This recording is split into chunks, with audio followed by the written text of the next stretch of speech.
Hello student, welcome back to my YouTube channel. तो आज मैं आपको बीएससी फर्स्ट ईयर का जो सेकंड यूनिट है जिसमें ग्रेडियंट, डाइवर्जेंट और कर्ल है, तो इसको मैं आपको एक्सप्लेन कर रही हूँ विद डेफिनेशन। ठीक है, तो बहुत ज़्यादा इंपॉर्टेंट है, तो प्लीज़ इसको अच्छे से समझिएगा।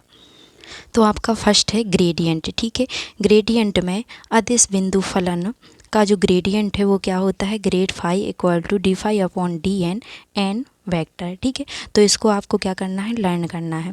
फिर ये सेकंड इसका फॉर्मूला होता है, किसी सदिश फील्ड का एक बिंदु P पर एकांक सदिश ए वेक्टर की दिशा में दिशीय अवकलज d phi upon d s में जो संबंध होता है वो क्या होता है, d phi upon d s equal to n cap into gradient phi. ठीक है, इसमें जो डॉट प्रोडक्ट आता है। ठीक है, अब सेकंड क्या होता है आपका, डाइवर्जेंट। डाइवर्जेंट क्या होता है आपका, डाइवर्जेंट एफ से इसको शो करते हैं। ठीक है, इसको लिखेंगे कैसे, डेल डॉट एफ, मतलब इसका जो प्रोडक्ट होता है वो एक अदिश होता है। ठीक है, इसको हम लिखेंगे I D F upon D X plus J D F upon D Y plus K D F upon del Z. ठीक है, तो जो एफ वेक्टर है ना, इसमें अपन एक्स के सापेक्ष, वाई के सापेक्ष और जेड के सापेक्ष क्या करते हैं, अवकलन करते हैं। ठीक है, और यदि इसका डाइवर्जेंट एफ इक्वल टू 0 हो जाता है तो इसमें हम क्या बोलते हैं कि एफ परिनालिका या सोनोलिकल कहलाता है। ठीक है, इस पर बहुत ज़्यादा क्वेश्चन बनते हैं, तो इन सूत्रों को आपको याद करना है। ठीक है, फिर आपका जो थर्ड है वो क्या होता है, कर्ल।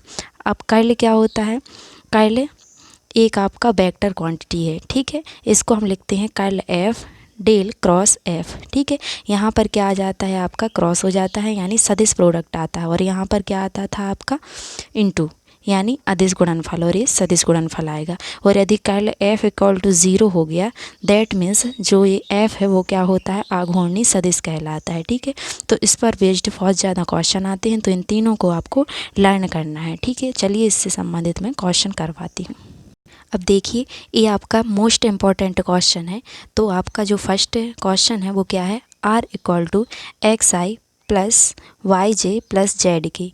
ठीक है, और यहाँ पर क्या है आपका, आप जो आर है वो क्या मानेंगे, r square equal to x square plus y square plus z square. यदि गिवन है तो ठीक है, नहीं तो आप इसको मानना है। ठीक है, उसके बाद क्या है आपका ग्रेडियंट आर की power n equal to n r की पावर एन माइनस 2 आर, ये आपको प्रूव करना है। ठीक है, तो सबसे पहले हमने क्या लिखा, ग्रेडियंट आर की पावर एन, यानी इसका LHS पार्ट लिया। ठीक है, अब ग्रेडियंट को हम क्या लिख सकते हैं, डेल लिख सकते हैं, तो डेल आर की पावर एन। ठीक है, अब क्या लिखते हैं हम, आई डेल आर की power n upon D x. ठीक है, डेल का मान होता है del upon del x, del upon del y, del upon del Z. ठीक है, और इसमें क्या ले लिया हमने, आर की पावर एन ले लिया, आई जे के। ठीक है, इनका हमको बैक टू बैक क्या करना है, अवकलन करना है।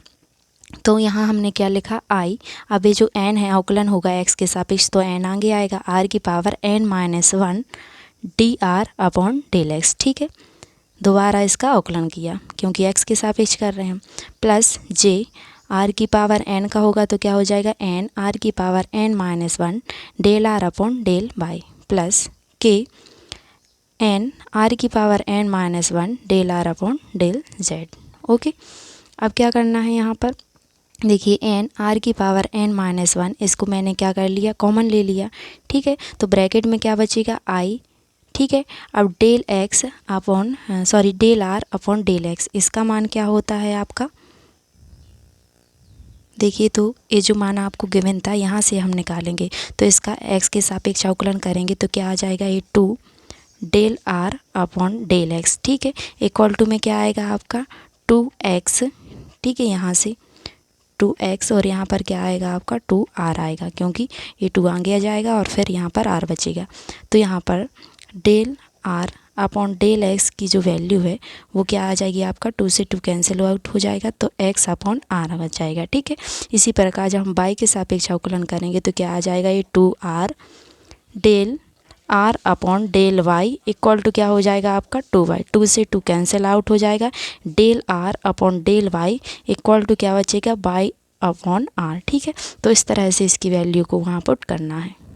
तो देखिए सिंपली यहाँ पर del r upon del x की वैल्यू क्या आ जाएगी, एक्स अपॉन आर आ जाएगी, प्लस जे यहाँ पर del r upon del y की वैल्यू क्या आ जाएगी, वाई अपॉन आर आ जाएगी। इसी प्रकार del r upon del z की जो वैल्यू है वो क्या आ जाएगी, जेड अपॉन आर आ जाएगी। ठीक है, अब देखिए यहाँ से एन आर की पावर n-2 ये कहाँ से आया, इन तीनों में से मैंने r कॉमन ले लिया और r जब ऊपर जाएगा तो -1 बचेगा, -1 पहले से था तो ये -2 हो गया, ठीक है।